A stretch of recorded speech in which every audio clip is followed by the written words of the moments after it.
like, subscribe, and leave a comment. AEW week commencing the 24th of April, and obviously we get Rampage week prior. Here is your review, so like, subscribe, and leave a comment. So Rampage starts with John Moxley versus Christopher Daniels in a really good match, but Moxley won in an honourable match. He didn't beat him down after the bell, which was quite honourable.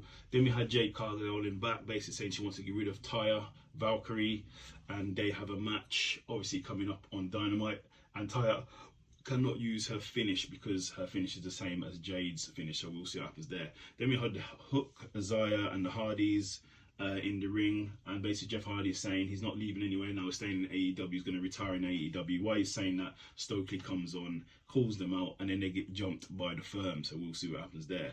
Then there's a replay of the JAS, obviously beating down Britt Baker, and there's going to be repercussions from Adam Cole, baby.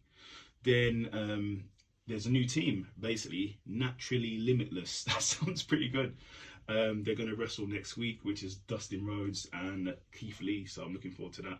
Then we had Julia Hart versus Kia Hogan in a decent match, which Julia Hart won, and then was attacked by Anna Jay, so let's see what happens there.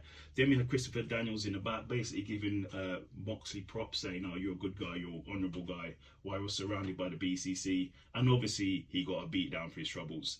Then we had Jeff Jarrett and Jay Lethal and the FTR going Tony and his cronies, Tony Nese and his cronies, in a really good match.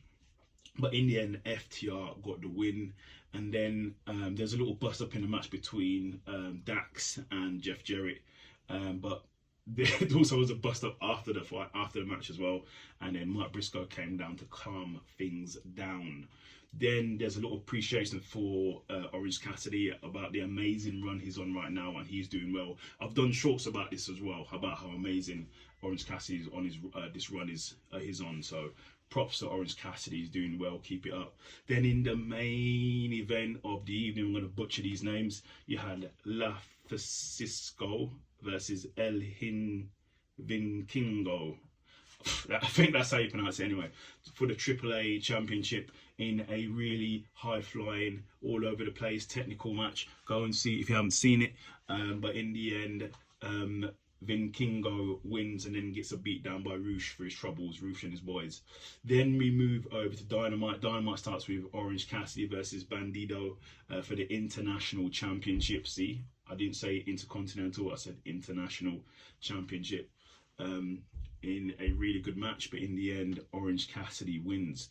Then we have Adam Cole basically calling out Chris Jericho, and Orange Cassidy turns up because Adam Cole, if you call out Chris Jericho, you're gonna get the rest of the JS jumping all over you, because basically Chris Jericho says he has no respect for Adam Cole, and he doesn't want to see Adam Cole. He doesn't want to be anywhere near Adam Cole, but his cronies does. So he was beaten down, and then Orange Cassidy turned up to try and help, but he got beat down too. Then we had Darby Allin saying in the back he wants to kill the tension between him and Jungle Boy, and he wants Jungle Boy to have his back. I don't know where Sting was, where's Sting at? Things got a bit testy, but they seem to be on the same page. Then we had Jeff Jarrett versus Dax in a decent match, but in the end Jeff Jarrett won due to interference from Sanjay Dutt. Then we had the announcement that the Owen Hart Foundation tournament is going to happen in Canada, so that should be pretty good. Then we had Wardlow versus some guy, and Wardlow won. And then Arn Anderson, after the win, said to basically Wardlow, you need to be more vicious, you need to be more violent. As he's saying that, Luchasaurus and Christian Cage comes out to the ring. Looks like Christian was going to enter the ring, but he didn't. He backed off, so we will see what happens there. Looks like Wardlow better watch his back, so he's probably going to get jumped from the back. Then we had Sammy Guevara in the back, said he's ready for his match. As he said that, MJF turned up and kissed Sami Zayn on his head. Okay, and then Sami Zayn did it again, Sammy Guevara on his head. Then Sammy Guevara kisses MJF on his head. Okay, and then basically they hug each other, so and bought each other presents. So obviously MJF is trying to keep him sweet. So at their match at Double or Nothing, it goes his way, and Sami Zayn lays down. Then we had a BCC basically saying in the back they're going to leave scars on everybody, and they're coming from everybody because obviously after BCC that's what they do. Then we had Sammy Guevara versus Darby Allin. Obviously the winner is going to face MJF at the next pay-per-view. Really good match.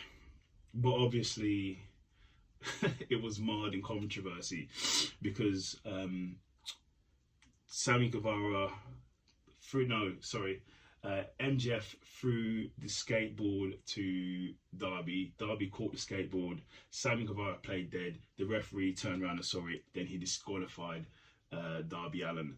But then what happened was, I thought that'd be it. Everyone thought it was going to be Sammy Guevara versus MJF, but no, Tony Khan supersedes it. Tony Khan puts another stipulation and another match in for next week on Dynamite. It's going to be a tag team match where it's going to be Jungle Boy and Darby Allin versus Sammy Guevara and MJF. If Sammy Guevara and MJF win, then it's going to be them two 1-on-1. If they don't win, it's going to be basically a four-way match, so we will see what happens. Then we had MJF saying basically he's mad at Tony Khan and blaming Tony Khan for trying to ruin his plans. So we will see what happens there. And then as they're walking out, MJF gets into his Jeep, and Sammy tries to come in, but MJF says, no, it's full, Sammy, see you later. But there's no one in there. It's quite funny. Then we had Adam Cole call out Chris Jericho for beating down Britt Baker and calls Chris Jericho a coward, and he won't have anything to do with him. He obviously gets beat down by the JS, and then Cassidy and Bandido come down. Then who comes down to help? Roderick Strong turns up and cleans house, basically. Then we had the QTTV says they're going to plan B in regards to Hobbs, because obviously Hobbs lost his title, so they're trying to sort that out, so we will see what happens there. Then we had Jade Cargill versus Taya Valkyrie for the TBS title in a really good match. Obviously Taya cannot use the finishing move, but in the end Jade actually wins by roll up. But what I will say is her entrance on Dynamite, it did look like something similar to Roman Reigns' entrance. You need to look at that. You had the thunder, you had the blue background. Is it just me? But yeah, okay. Then we had Britt Baker and Jamie Hayter calling out the Outcasts and basically saying it's going to be war. So we'll see what happens there. Then we had in the main event of the evening, Kenny Omega versus Taneshka. Obviously I've butchered his name versus the Butcher and the Blade in a really good match, but in the end Taneshka got the victory. And then after the match, Bryan Danielson calls out Kenny and Taneshka, and they both obviously get beat downs, and they're then saved by the Young Bucks, who then get a beat down, and then by the BCC, and Moxley gets a screwdriver and opens up Taneshka. So Taneshka, something like that. My bad, Tonoski. My bad. I need to learn his name next time, I will. But yeah, that was your review of AEW Dynamite and AEW Rampage. Like, subscribe, and leave a comment.